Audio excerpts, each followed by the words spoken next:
ABC News, this is Mission Control Houston. Please call Integrity for a voice check. Integrity, this is Gio Benitez at ABC News. How do you hear me?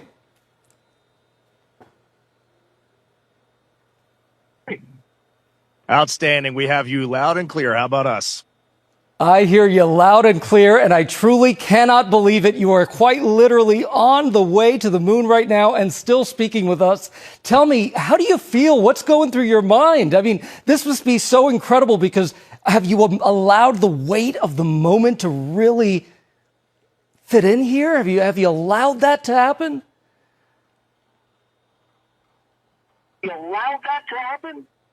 Well, first and foremost, we all wanted to give a shout out to our families first because we are pretty far from Earth and we have not gotten to say hi to them yet. But there was a moment about an hour ago where Mission Control Houston reoriented our spacecraft as the sun was setting behind the Earth. And I don't know what we all expected to see in that moment, but you could see the entire globe from pole to pole. You could see Africa, Europe, and if you looked really close, you could see the Northern Lights. It was the most spectacular moment, and it paused all four of us in our tracks. What has been most surprising to you about this so far?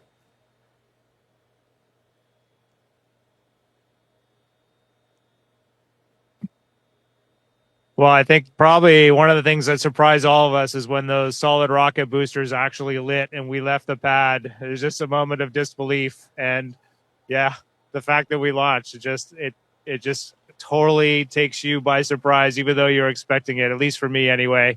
And I just had a huge smile across my face. Did it feel different? Because I can imagine that's such a powerful rocket that must have felt different for you.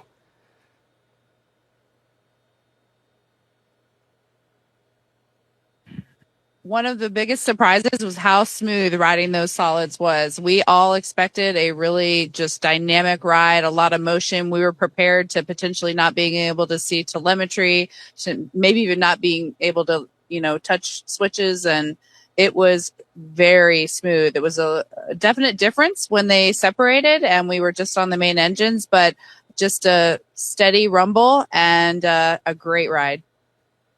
What do you want to tell Americans here at home who are watching this right now? They're quite amazed at the fact that you are speaking to us on the way to the moon right now. What do you want to tell them about this particular mission and why it's so important?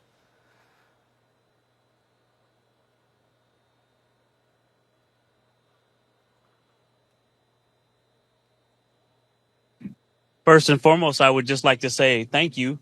Your support and trust in us has enabled this, and so many people that have worked for so long to make this possible.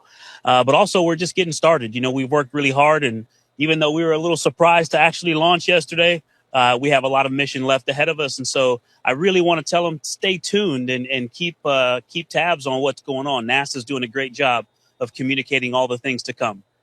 I can't even tell you how many cheers were there on the ground. I was there watching you all lift off from the Kennedy Space Center, and everyone was so excited, so happy, and that was just incredible. Jeremy, I know this is your first time in space, and you're surrounded by all of these space vets. What's it been like for you that this is your first mission there?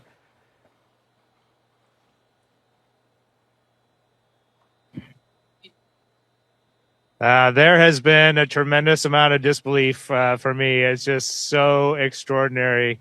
I just kept saying to them yesterday, I really like it up here. I wish I could have got here sooner.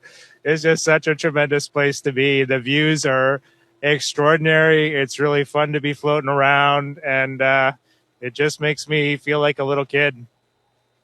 I heard that there was a little bit of an issue with the toilet. Which one of you was the plumber?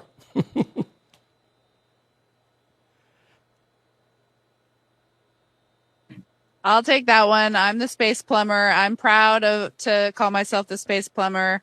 I like to say that it is probably the most important piece of equipment on board. So we were all breathing a sigh of relief when it turned out to be just fine. It was just an issue, I think, of sitting for a long time and needing a little time to warm up, a priming issue. But we did originally think that there could have been potentially something fouling up the motor. And luckily, we are all systems go. Oh, well, I'm sure I could see the faces right there. Y'all are very happy about that. I see that you're very cozy in there. It's tight quarters, but it was also a little chilly, I heard.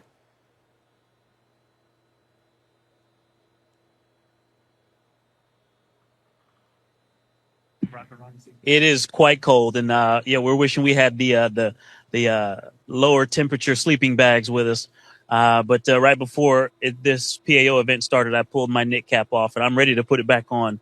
But Houston's been working with us to change fan speeds and temperature set points, and we've actually been able to warm it up a lot better in the last half a day or so. Our last nap before TLI, we got a lot more comfortable. Well, that's a really interesting question. How is it that you take a nap in there? What does sleeping even look like?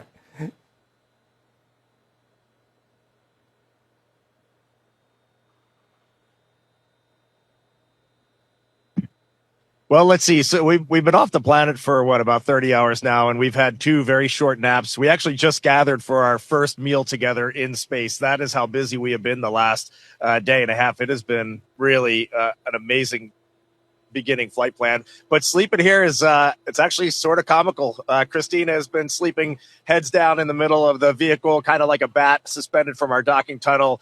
Victor's been up where Jeremy is right now. He's got a nice little nook wedged in there, and then Jeremy has been stretched out on seat 1, and I've been sleeping under the displays just in case anything goes wrong. It's more comfortable than you would think, and it's nice to sleep in weightlessness again. Every time I was dozing off last night, I had that image that I was tripping off a curb and I was waking myself up. So my body's getting reacclimated. It's been a few years since I've been up here. I've heard it's the best sleep up in space. Do you feel the weight of history knowing that you're going to be traveling farther than any other human?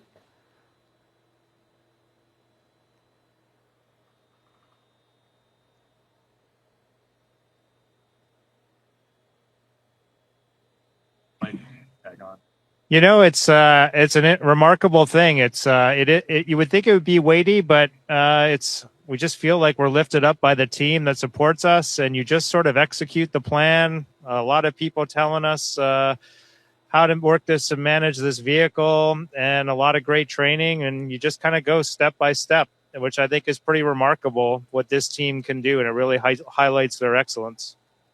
I think I just want to add, we just got done our translunar injection burn, and it was pretty tense moments there. For a second. And when we got done that burn, we just kind of looked at each other as a crew. We have been to the moon before in 1968 through 1972. It's been a long time since we've been back. And I got to tell you, there is nothing normal about this. Sending 4 humans 250,000 miles away is a Herculean effort. And we are now just realizing the gravity of that. Yeah, nothing normal about this. What are you most excited about once you get to the moon?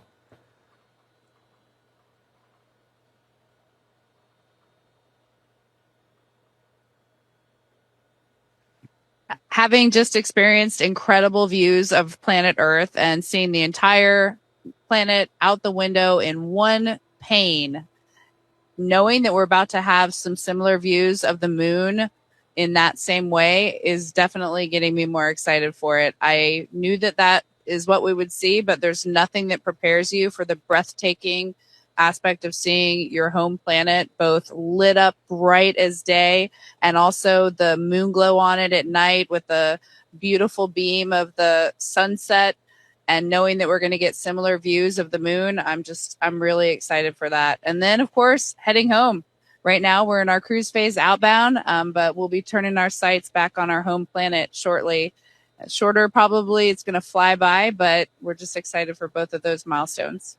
As you all know, there is so much division at home right now. What is it that you're feeling, and what message do you want to send to the American people about what you're seeing out that window?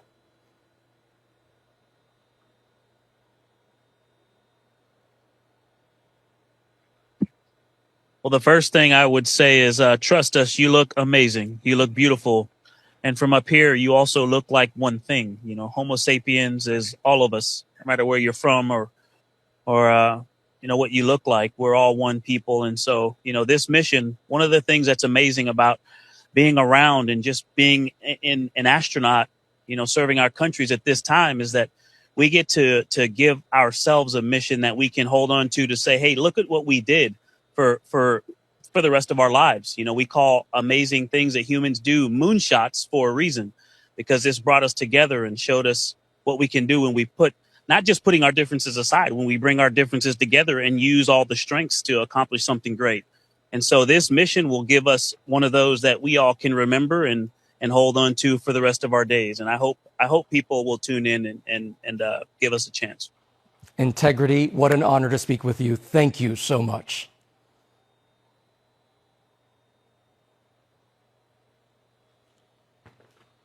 Excellent. Thank you for being with us.